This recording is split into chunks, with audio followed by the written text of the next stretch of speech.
ഇന്ന് നമുക്ക് ഇവനിൽ നിന്ന് അങ്ങോട്ട് തുടങ്ങാം. ഒരു റാവുത്തർ സ്റ്റൈൽ പാലക്കാടൻ ബിരിയാണി. തനിയെ അങ്ങോട്ട് താമസിച്ച് തുടങ്ങുന്നതിന് മുമ്പ് വരെ ഈ അടുക്കളയും ഞാനും തമ്മിൽ വലിയ വലിയ ബന്ധങ്ങളൊന്നും സ്ഥാപിക്കാത്തത് കൊണ്ട് തന്നെ ഒരു ബിരിയാണിയൊക്കെ ഉണ്ടാക്കുക എന്ന് പറഞ്ഞാൽ ബിഗ് ടാസ്ക് ആയിരുന്നു കേട്ടോ എനിക്ക്. അതൊക്കെ കഴിഞ്ഞ് ഇതൊരു എക്സ്പെരിമെന്റ് ആയിട്ടാണ് ഞാൻ അങ്ങോട്ട് അടുക്കളയിൽ കയറി തുടങ്ങിയത്. അത് അവസാനം ഇവിടെ എത്തി നിൽക്കുന്നു.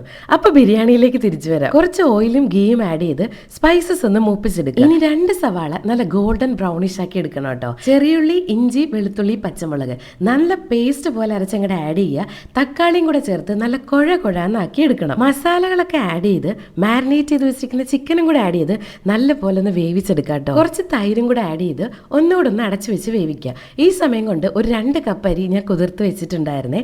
ഇനി ചിക്കൻ റെഡിയായി കഴിഞ്ഞാൽ നമുക്ക് അരി ഇതിലേക്ക് അങ്ങോട്ട് ആഡ് ചെയ്ത് തുടങ്ങാം. 1 കപ്പ് അരിക്ക് 2 കപ്പ് വെള്ളമാണ് കേട്ടോ ഞാൻ യൂസ് ചെയ്യുന്നത്. മല്ലിയില, പുതിനയില, ആവശ്യത്തിനുള്ള ഉപ്പ്, കുറച്ച് നാരങ്ങ നീര് എല്ലാം കൂടി ഇട്ട് അടച്ചു വെച്ചൊന്ന് വേവിച്ചെടുക്കുകയാണെങ്കിൽ ഇതുപോലെ നല്ല പാലക്കാടൻ സ്റ്റൈൽ ബിരിയാണി നമുക്ക് കിട്ടും.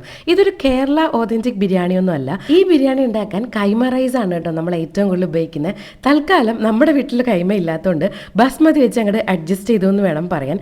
ഇത് ചിക്കൻ്റെ ടേസ്റ്റ് എല്ലാം കംപ്ലീറ്റ് ആയിട്ട് ആ അരിയിൽ ഇറങ്ങിയിട്ട് അടിപൊളി ടേസ്റ്റാണ് കേട്ടോ കഴിക്കാൻ. നല്ല പടപടയെന്ന് അങ്ങോട്ട് ഉണ്ടാക്കി തീരുന്നത് കൊണ്ട് ട്രൈ ചെയ്ത് നോക്കാൻ പറ്റിയ ഒരു കിടിലൻ ബിരിയാണിയാണ് കേട്ടോ ഇത്.